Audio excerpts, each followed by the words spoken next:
For the past several months, the Glen Lake Association's Watershed Protection Task Force has been working to define a long-term water quality protection strategy for the Glen Lake Crystal River watershed. After many meetings and discussions with professional consultants and local planning and zoning officials, this work culminated in a strategy that focuses on land use planning and zoning as a tool to proactively manage future development in the watershed and preserve the area's exceptional water quality. This presentation provides an overview of the rationale and the various components of the strategy. With a surface area of nearly 5,000 acres, Glen Lake is one of the largest lakes in Michigan. In fact, in terms of surface area, Glen Lake ranks in the top 1% of lakes statewide. The lake has a maximum depth of 130 feet and a mean or average depth of 68 feet. The shoreline of Glen Lake is over 10 miles long, and coupled with Little Glen Lake, the lakes share about 17 miles of shoreline. Currently, over 800 homes and cottages border the lakes.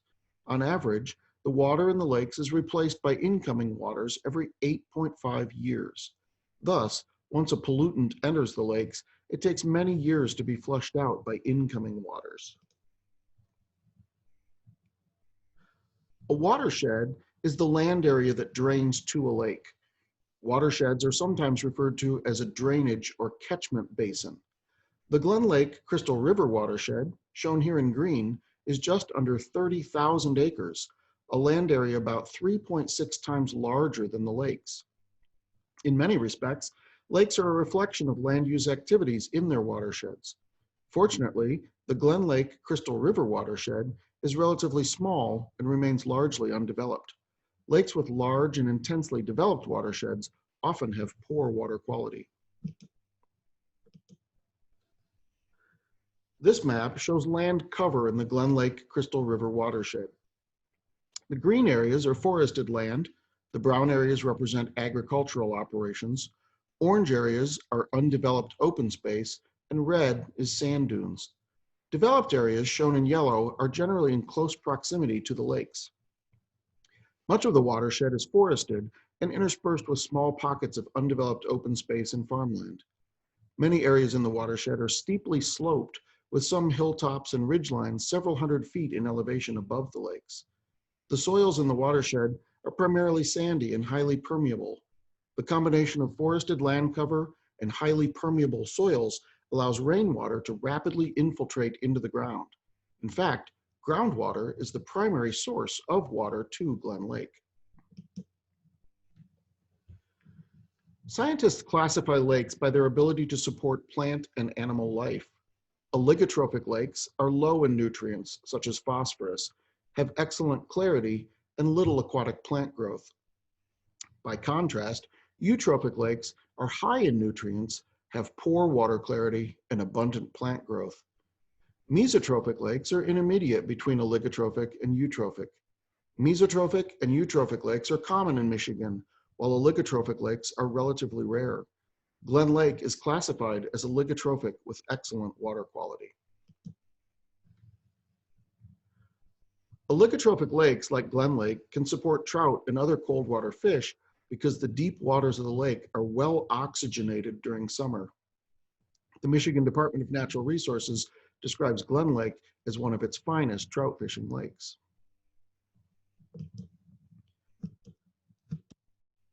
Over the years, lake scientists have meticulously measured temperature and dissolved oxygen levels from the surface to the deep waters of Glen Lake. In the 1990s, Glen Lake was oxygenated from the surface to the bottom year-round. However, in recent years, monitoring conducted by the GLA has found that the deepest waters are becoming anoxic in late summer, that is, devoid of oxygen. This is a worrisome finding in that once the lakes become anoxic, phosphorus can be released from the deep water sediments and become available to stimulate aquatic plant growth. Deep water oxygen loss can cause a cascading effect in which phosphorus is released, algae growth increases, and the lake's natural aging process accelerates. The loss of deep water oxygen indicates that the water quality of Glen Lake is beginning to decline. In another study of Glen Lake, sediment cores were collected from the deep water sediment of Glen Lake. When scientists examined the cores, there was a clear line of demarcation in the sediment that coincided with the logging era in the late 1880s. Since that time, sediment accumulation rates in Glen Lake have increased dramatically over pre-settlement rates. This study clearly demonstrates how land use activities in the watershed directly impact the lake.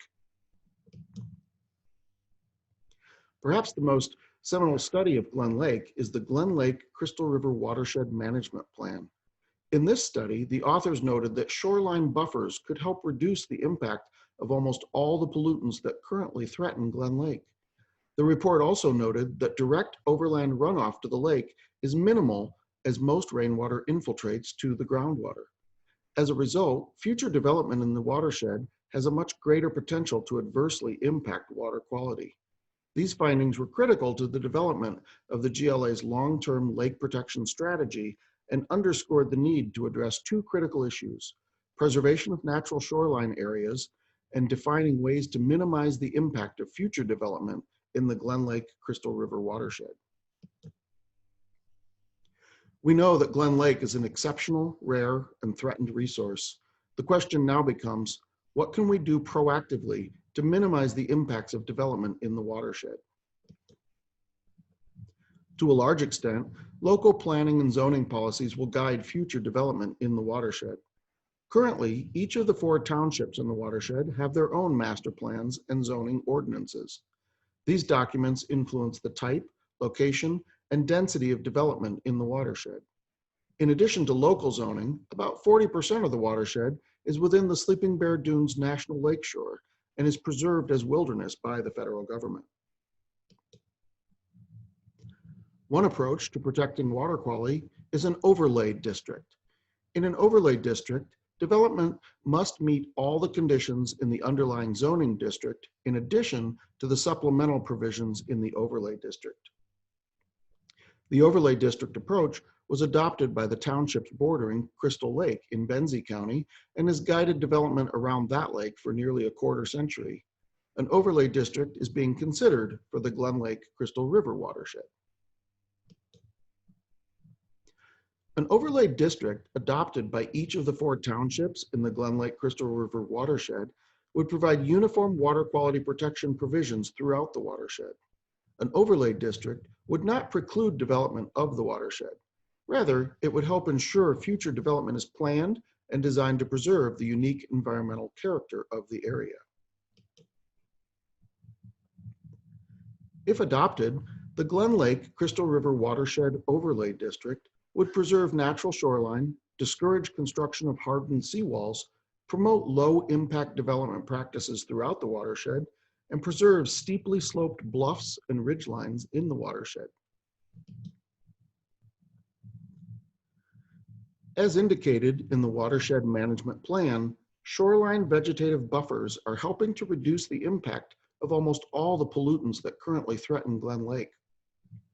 Currently, about 75% of the properties bordering Glen and Little Glen Lakes have shoreline vegetative buffers. The overlay district is proposed to include a requirement that existing shoreline vegetative buffers be maintained with the goal of preserving as much natural shoreline as possible. It is important to note that zoning is not retroactive. The shoreline vegetative buffer provision would only apply to existing shoreline vegetation.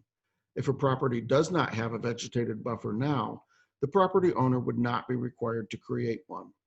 If this provision of the Watershed Overlay District were adopted, a property currently without shoreline vegetation would be recognized as a pre-existing non-conforming use. This is sometimes referred to as grandfathering. The overlay would allow removal of dead or diseased vegetation within the buffer, trimming to provide lake views, and clearing of not more than 20% of the buffer. The object is to maintain as much natural shoreline as possible while still allowing full lake access. We want to avoid the situation illustrated on the right, which is all too common on many lakes. Currently, only a handful of properties on Glen and Little Glen Lakes have hardened seawalls. While seawalls are intended to prevent erosion, They often increase bottom scouring and erosion of adjacent properties. Seawalls also deflect rather than dissipate wave energy, which can exacerbate rough water conditions. State biologists have raised concerns that seawalls prevent the migration of frogs, turtles, and other aquatic life into and out of the water. The overlay district would discourage the construction of hardened seawalls in favor of more natural approaches, such as bioengineering, in which native plants are used to control erosion. It has long been known that phosphorus in lawn fertilizer can greatly accelerate the lake aging process. In 2012, Michigan joined a number of states banning the use of phosphorus in lawn fertilizers. Michigan's law bans the use of lawn fertilizers containing phosphorus unless a soil test indicates a phosphorus deficiency or a new lawn is being established. The overlay district would complement and reinforce the state phosphorus fertilizer ban. As more development occurs in the Glen Lake Crystal River watershed, rooftop, roads, and other impervious surfaces will replace natural vegetative ground cover. The loss of natural ground cover will cause the amount of surface runoff to increase as infiltration and replenishment of groundwater decreases. This is an important consideration because Glen Lake is largely groundwater fed. The Center for Watershed Protection reported that adverse water quality and hydrologic impacts were observed in watersheds with as little as 10% total imperviousness. To minimize the impacts of imperviousness in the Glen Lake Crystal River watershed, the overlay district would limit the impervious portion of any lot to 25% of the total lot area and require that 30% of the lot be maintained in natural vegetative cover. The Glen Lake Crystal River Watershed Overlay District would encourage low-impact development practices that promote the infiltration of rainwater. Essentially, with low-impact development, rainwater is managed where it falls by providing opportunities for water to infiltrate into the ground. Low-impact development practices are being used successfully across the country to minimize the impact of development and protect water quality. Low-impact development allows development to occur, but in a manner that minimizes off-site impacts. Rainwater is infiltrated into the ground by a variety of means, such as open channel drainage, porous pavement, and bioretention facilities, commonly referred to as rain gardens. Low-impact development is being widely acclaimed as a way to cost-effectively and proactively manage growth and protect water quality. The highly permeable soils in the Glen Lake Crystal River watershed are ideal for low-impact development. These pictures show what was formerly a pipe that discharged directly to a lake. The pipe was removed and replaced with a shallow drainage swale and plantings. Now when it rains, rather than discharging directly into the lake, stormwater is filtered by the vegetation and infiltrates into the ground, and very little water is discharged to the lake. This illustrates how a low-impact development technique can protect water quality. Leelanau County's Soil Erosion, Sediment, and Stormwater Runoff Control Ordinance requires a stormwater permit for all development in the county located within 500 feet of a lake or stream, for earth changes of 1 acre or more, and for subdivision and site condominium developments.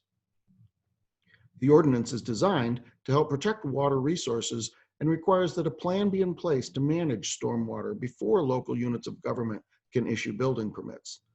This ordinance helps to ensure that stormwater issues on designated lands are addressed as part of the development planning and approval process. Areas shown in red on this map depict lands in the watershed where slopes are greater than 12%. These lands are environmentally sensitive because these lands are more prone to increased runoff and erosion if improperly developed. The overlay district would designate all lands with a slope of 12% or greater as environmentally sensitive and would require a permit under the Leelanau County Stormwater Ordinance as part of the development approval process. Also, 40% natural vegetative cover would need to be preserved on steeply sloped lands, as would natural vegetation on hilltops and ridgelines. To ensure development within the Glen Lake Crystal River watershed complies with the requirements of the overlay district, some level of review would be required for all development in the watershed. For larger developments, such as subdivisions, site plan approval by the Planning Commission would be required. For smaller developments, not subject to site plan review, a simplified review would be conducted by the zoning administrator. This presentation has provided an overview of the proposed Glen Lake Crystal River Watershed Overlay District. If enacted, the overlay district would provide a way to accommodate development in the watershed while preserving the unique environmental character of the area. It has been designed to be realistic, reasonable, and enforceable. Several educational forums are being conducted, and a community survey will be circulated to obtain community feedback on the district. Ultimately, it will be up to the planning commissions and township boards of each township in the watershed to consider formal adoption of the Glen Lake Crystal River Watershed Overlay District as a way to protect the watershed for future generations to enjoy.